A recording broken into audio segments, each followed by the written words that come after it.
The massacre of Indo-Guyanese began in Vismar and lasted for over 38 hours. It began on Sunday, May 24th and concluded on Tuesday, May 26th.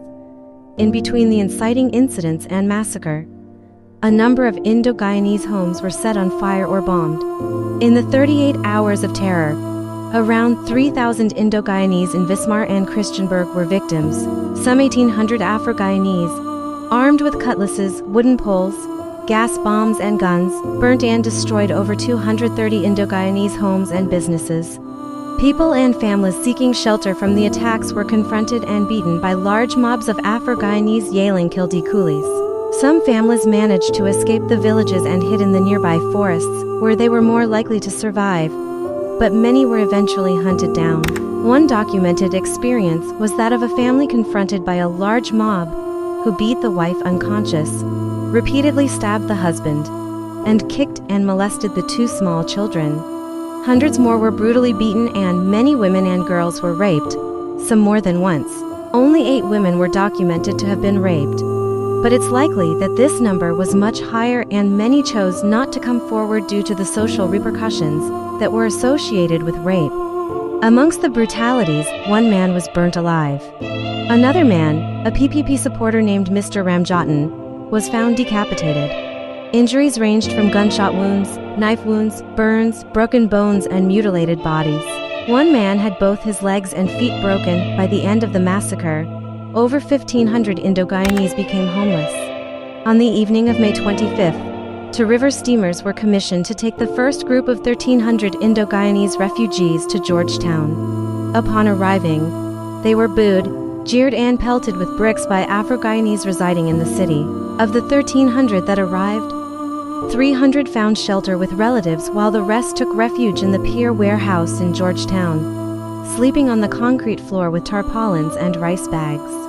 Another temporary shelter quickly went up at a factory outside Georgetown, and many other refugees were later sheltered in predominantly Indo-Guyanese areas. In the days that followed, about 500 Indo-Guyanese who had been hiding in forests surrounding Vismar and Christiansburg came out of hiding and were taken to the available refugee camps. In the 38 hours of the massacre, many members of the police and volunteer forces took part in the looting, beating and killing.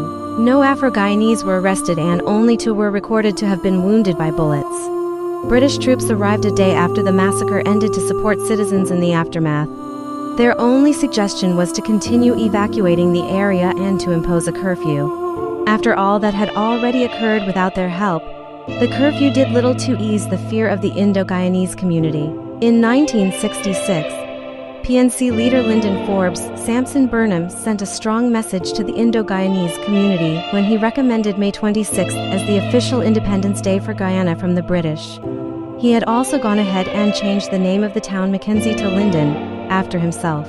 It is said that Burnham's motivation for renaming the town was to mark it as his greatest political victory, that he had reigned supreme over Indo-Guyanese. The renaming was a message to the Indo-Guyanese community that if they tried to challenge his authority, they might expect a similar fate as the community did in 1964. The Vismar massacre proves to be one of the country's worst incidents of racial violence, but also one that has been kept secret and not often spoken of. During the period following the massacre, many Indo-Guyanese did not come forward to the police about specific incidents, and many police turned a blind eye and did little to punish those who committed crimes.